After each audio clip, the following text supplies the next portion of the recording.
তাপপ্রবাহের জেরে ঝাড়গ্রামের লোধা সবর অধ্যুষিত জারালাটা গ্রামে জল সংকট। চরম সমস্যায় জঙ্গলমহলের ৮৫টি পরিবার। স্বাধীনতার ৭৭ বছর পরে আজও বঞ্চনার ছবি জঙ্গলমহলের লোধা সবর অধ্যুষিত জারালাটা গ্রামে। গরমের শুরুতে তীব্র জলের সংকট শুরু হয়েছে সেখানে। বঞ্চিত উন্নয়ন থেকে মেলেনি কোনো রকম রাস্তা, মেলেনি মাথা গোঁজার ঠাঁই, সরকারি কোনো সুযোগ সুবিধা। ঝাড়গ্রাম ব্লকের জারালাটা গ্রামের সবর পরিবারের বাসিন্দারা উন্নয়ন থেকে বঞ্চিত বলে অভিযোগ গ্রামবাসীদের। ঝাড়গ্রাম জেলা শহর থেকে মাত্র ৪ কিলোমিটার দূরে অবস্থিত ঝাড়গ্রাম ব্লকের রাধানগর গ্রাম পঞ্চায়েতের জারালাটা গ্রাম। জারালাটা গ্রামে ৮৫টি সবর পরিবারের বসবাস, যাদের উন্নয়নের জন্য রাজ্য সরকার কোটি কোটি টাকা খরচ করে। কিন্তু জারালাটা গ্রামে জনজাতি গোষ্ঠীর সবর পরিবারগুলির উন্নয়ন বলতে কোনো কিছুই হয়নি। রাস্তা থেকে পানীয় জল থেকে পাকা বাড়ি, সব দিক থেকে তারা নাকি বঞ্চিত। গ্রামে টিউবওয়েল আছে, কিন্তু তাতে জল পড়ে না। পানীয় জলের ট্যাপ কল বসানো হয়েছে, কিন্তু তাতেও নাকি জলের সমস্যা মিলছে, যার ফলে গরম পড়ার সঙ্গে সঙ্গে ওই গ্রামে তীব্র পানীয় জলের সংকট দেখা মিলেছে। বহু দূর থেকে পানীয় জল এনে গ্রামবাসীদের ব্যবহার করতে হয়। গ্রামে যাওয়ার রাস্তার অবস্থা অত্যন্ত বেহাল। বর্ষাকালে চরম দুর্ভোগে পড়তে হয় গ্রামবাসীদের। নতুন রাস্তার নির্মাণ তো দূরের কথা, রাস্তাটি মেরামত করার কোনো উদ্যোগ নেওয়া হয়নি। গ্রামের অধিকাংশ পরিবারের বাড়ির অবস্থা বেহাল। মাটির বাড়িতে তিরপল চাপা দিয়ে কোনো ক্রমে বসবাস করছেন তারা, কিন্তু তাদের পাকা বাড়ি করে দেওয়া হয়নি বলে অভিযোগ। তাই ওই গ্রামে সবর পরিবারগুলিতে উন্নয়নের কোনো ছাপ দেখা যায়নি। তাই দিন আনা দিন খাওয়া সবর পরিবারগুলির অসহায় অবস্থার মধ্যে দিয়ে কাটাচ্ছে। কি নাম আপনার? মনসা গুপ্তা। কোন গ্রামে বাড়ি? জারলাটা। এই গ্রামে কি সমস্যা? গ্রামে তো অনেক সমস্যা। আমাদের রাস্তার প্রবলেম, তারপর কলের প্রবলেম, জল পাওয়া যায়নি টাইমে, প্রবলেম অনেকই আছে। গ্রামে ঢোকার রাস্তা আছে? রাস্তা ছোট ছোট রাস্তা, সবাই গাড়ি টাড়ি আসা যায়নি, ছোট রাস্তা একদম। রোগী টুগী অসুস্থ হলে কি হয়? তখনও অনেক ঝামেলা হয়, গাড়ি পাওয়া যায়নি, অনেক কিছু টাইমে অনেক ঝামেলা হয়ে যায়। বাড়ি ঘর পেয়েছে সবাই? আগে পেয়েছিল, এখন তো সবাইকে দেখিনি আর পাওয়া যায়নি এখন। জলের কি সমস্যা? পাম্প টাম্প কি অবস্থা? ওটা কিছু বছর আগে দিয়েছিল, এখন তো মাঝে মাঝে প্রবলেম হয়ে যায়, আর জল তো পাওয়া যায়নি, তখন দূরে যেতে হয় আনতে।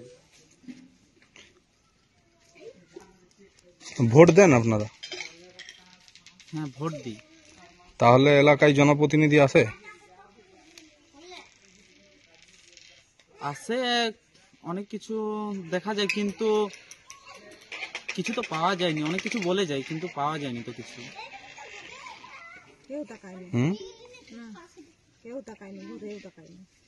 ভোট দেন? হ্যাঁ, ভোট দিই। লোকজন আসে ভোটের সময়? ভোটের সময় সবাই আসে, ভোট দেই, সবাই ভোট দেই।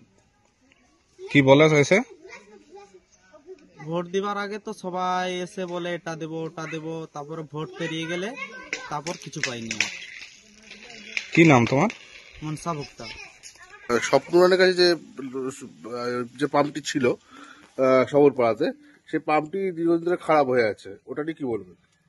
না, ওটা দীর্ঘদিন ধরে খারাপ নয় দিনা, ওই 1 মাসেও হয়নি মনে হয় খারাপ হয়েছে। ওনারা আমাকে জানিয়েছে। আর ওদের ওইখানে কারেন্ট বিলের ব্যাপার আছে, তো ওরা সেটা ঠিক মতো মেটাতে পারেনি, আর তার জন্য আমি অফিসে দরখাস্ত দিয়েছি সেটা সারাই করাবার জন্য। আর ইলেকট্রিক বিলে কি সমস্যা আছে বলেন? ইলেকট্রিক বিলে ওরা দেয়নি সময় মতো, যারা যারা ইউজ করছে, ব্যবহার করছে, তারা ঠিক মতো ইলেকট্রিক বিল দেয়নি হয়তো। তো এখন তো গরম আসছে, তো সেখানে পানীয় জলের সমস্যা তৈরি হবে নতুন করে, কারণ একটু পানীয় জলের নেই ব্যবস্থা কোনো। ওরা অনেক দূর থেকে নিয়ে আসছে আর কি, আইসিডিএস এর ওখান থেকে যেটা। হ্যাঁ, আইসিডিএস এর এখান থেকে নিয়ে তো যাচ্ছে। তাড়াতাড়ি সমস্যাটার সমাধান হবে বলে মনে হচ্ছে? হ্যাঁ, মনে হচ্ছে না হয়ে যাবে তাড়াতাড়ি সমস্যা সমাধান। বাড়ি ঘর রাস্তাও নেই তো গ্রামে ঢোকা? গ্রামে ঢোকার রাস্তাও ঠিকঠাক ঠিক। না, গ্রামের রাস্তা ঠিকঠাক আছে, ওদের ওই মানে পারিবারিক জায়গা নিয়ে একটু সমস্যা আছে, তার জন্য রাস্তাটা ঠিক ক্লিয়ার করা হয়নি। আর যত টাকা ক্লিয়ার ছিল ততটা আমাদের ঢালাই হয়ে গেছে। আর ওইদিকে আমাদের পারিবারিক ওদের জায়গা নিয়ে একটু সমস্যা আছে, তাই তারা জায়গার ব্যাপারের জন্য ওইটা আমরা করতে পারি। আবাসেও তো বাড়ি ফাড়িও পায়নি কিছু কিছু লোক। ওই তো বাড়ি হচ্ছে এতগুলো।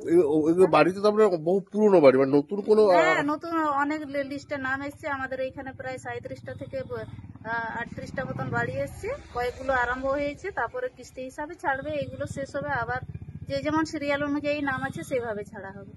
কি নাম আপনার? আমার নাম শান্তি স্যার। ঝাড়গ্রাম ব্লকের জারালাটা গ্রামে দীর্ঘদিন ধরেই লোধাসবর গ্রামে পানীয় জলের সংকট, উন্নয়ন থেকে বঞ্চিত। আমরা দেখেছি ঝাড়গ্রাম ব্লকে এরা খালি তৃণমূল সরকার বলে উন্নয়ন উন্নয়ন উন্নয়ন, জঙ্গলমহল হাসছে। তো আমাদের সামান্য এই ঝাড়গ্রাম শহর থেকে একটুখানি দূরে ঝাড়গ্রাম ব্লকের মধ্যে জারালাটা বলে একটা গ্রাম আছে, সেটা আদিবাসী শবরদের গ্রাম। আজ পর্যন্ত আজ দীর্ঘ প্রায় 13-14 বছর এই তৃণমূল সরকার শাসন ক্ষমতায় আছে। তো এখনো পর্যন্ত এই আধুনিক সমাজে এখনো পর্যন্ত সেই শবর আদিবাসী যে গ্রামটি, জারালাটা গ্রামটি, পানীয় জল থেকে ওরা বঞ্চিত আছে। বিভিন্ন সময় বিভিন্ন জায়গায় আধিকারিকদের জানানো হয়েছে, কিন্তু তার কোনো এখনো পর্যন্ত সুরাহা হয়নি। তো ঝাড়গ্রাম প্রশাসন বা আধিকারিকদের যারা আছেন তাদের কাছে অনুরোধ রাখবো যাতে এই আদিবাসী শবর ভাই বোনেরা যারা ওখানে আছেন জারালাটা গ্রামে, তারা যেন পানীয় জলের সমস্যা থেকে মুক্ত হন এবং ওখানে অতি শীঘ্র যেন পানীয় জলের ব্যবস্থা করা হয়। রাধানগর অঞ্চলের যে জারালাটা গ্রাম রয়েছে সেখানে দীর্ঘদিন ধরেই পানীয় জলের কষ্ট রয়েছে। লোধাসবর অধ্যুষিত গ্রাম, একটি পাম্প ছিল সেটিও খারাপ হয়ে রয়েছে। একাধিক সুযোগ সুবিধা থেকে বঞ্চিত সবররা কি বলবেন? আমাদের মুখ্যমন্ত্রী দিদি লোধাসবর দিকে সব পেছিয়ে যেমন না থাকে, সবসময় তারা এগিয়ে থাকে, তাদের জন্য তো সরকম সুযোগ সুবিধার ব্যবস্থা নিচ্ছে। তার মধ্যেও যে মানে ওইখানে যে কলটা খারাপ, এটা এই অভিযোগটা আমার কাছে এসেছে। আমাদের ওইখানে যে পঞ্চায়েতের মেম্বার আছে তার সাথে যোগাযোগ করে পাম্পটা যত শিগগিরই সারানো হয়, তারা যেমন জলের সুবিধা পায় তার ব্যবস্থা নিচ্ছে, এবং রাস্তাঘাটের যে অসুবিধা সেটা আমরা তদন্ত করে দেখছি আর কি। কি নাম আপনার? আমার নাম বন্দনা সিট।